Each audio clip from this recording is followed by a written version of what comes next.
देखिए साहब, पिछले 9 साल से जो एनडीए अलायंस बना और जो बीजेपी की सरकार बनी, इसमें जो अक़लियतों पर जो जुल्म किया गया, चाहे आप वो बुलडोजर की सरकार बोलिए जहां पर अक़लियतों के घरों को चुन चुन कर मारा जा रहा है, चाहे आप मॉब लिंचिंग बोलिए झारखंड में, किसी भी नाम पर, किसी भी उन्वान पर अक़लियतों पर सबसे ज्यादा जुल्म किया गया है और जो भ्रष्टाचारियों को आजाद छोड़ दिया गया है।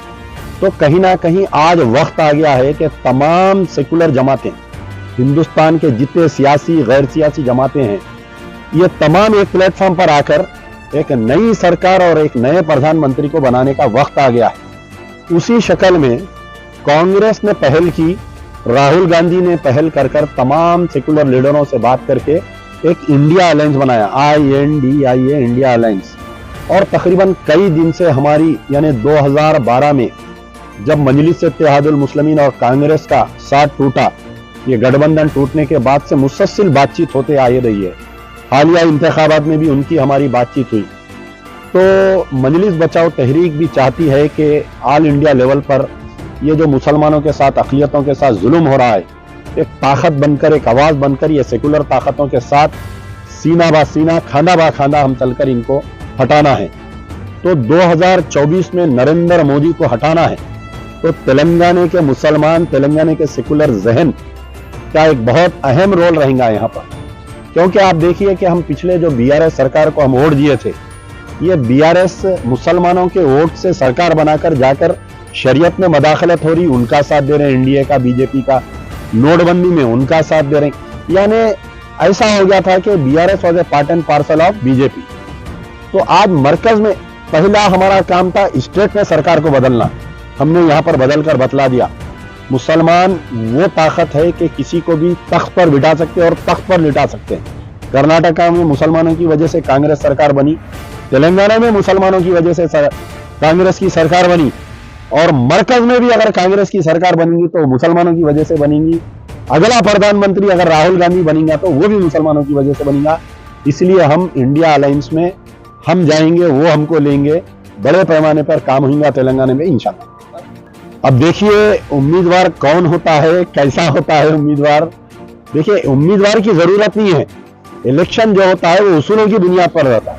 पिछले 60 साल में एक ही फैमिली का MP सुल्तान सलाउद्दीन ओवैसी तकरीबन 20 साल MLA रहे, तकरीबन 20 साल मेंबर ऑफ पार्लियामेंट रहे। असदुद्दीन ओवैसी तकरीबन 15 साल MLA रहे, 15 साल से मेंबर ऑफ पार्लियामेंट है, उनके भाई MLA है। आज आप डेवलपमेंट की अगर बात करेंगे तो आपको 1 लाख गालियां आएंगे आपको सोशल मीडिया पे। आप अगर उनको डेवलपमेंट पे बात करिए, आप बताइए उर्दू मीडियम आप बोल रहे हैं कि सेकंड लैंग्वेज है, पूरे हैदराबाद पार्लियामेंट में बमुश्किल 10 या 12 उर्दू मीडियम स्कूल है, पूरे उर्दू मीडियम स्कूल बंद हो गए। अगर कोई उर्दू मीडियम स्कूल है तो उसकी बिल्डिंग आप जाके देखो, उसको बाथरूम नहीं है, उसको लाइट नहीं है, उसको पंखा नहीं है। आप अगर उसके बाद में इंफ्रास्ट्रक्चर की अगर बात करेंगे, आप डेवलपमेंट की, 1 किलोमीटर रोड ऐसी बताओ जहां पर गड्ढे खड्डे नहीं है। निजाम के दौर में जो पानी के लाइन, जो सीवरेज लाइन डाले गए थे, आज गली गली पोल्यूशन है। बाजू की जो असेंबली का पार्लियामेंट कॉन्स्टिट्यूंसी है चिवल्ला, 135 MNC कंपनियां आते हैं, आपके पास एक MNC कंपनी नहीं है। राजीव गांधी इंटरनेशनल एयरपोर्ट आप देखिए, वहां पर जो राजीव, अरे आपकी वक्फ की जायदाद पे वो एयरपोर्ट बना और आपके एक बच्चों को नौकरी नहीं। कोई बिहार से, यूपी से, महाराष्ट्र से आके यहाँ पर काम कर रहे हैं, हम उनके खिलाफ नहीं है। हैदराबाद बहुत दरिया दिल है, हम जो आता है उसको इस्तेमाल करते हैं, हमारे बच्चे भी भूखे मर रहे हैं ना। तो कहीं ना कहीं आज एक मुद्दा यह है हैदराबाद में कि MP को बदलो, हालात खुद तब्दील होंगे। आपके हालात तब्दील करना है, आप MP को बदलो। तो अब इसमें आप बताइए कि पिछले 9 साल में मसाजिद शहीद हो जा रही, मुस्लिम क़यादत खामोश है, इनकाउंटर हो जा रही, मुस्लिम क़यादत खामोश है।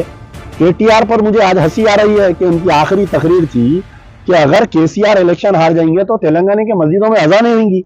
आज 1 महीना 1.5 महीना होने को आ रहा, क्या मसाजिद में ना अज़ानें हो रही, क्या बताइए आप।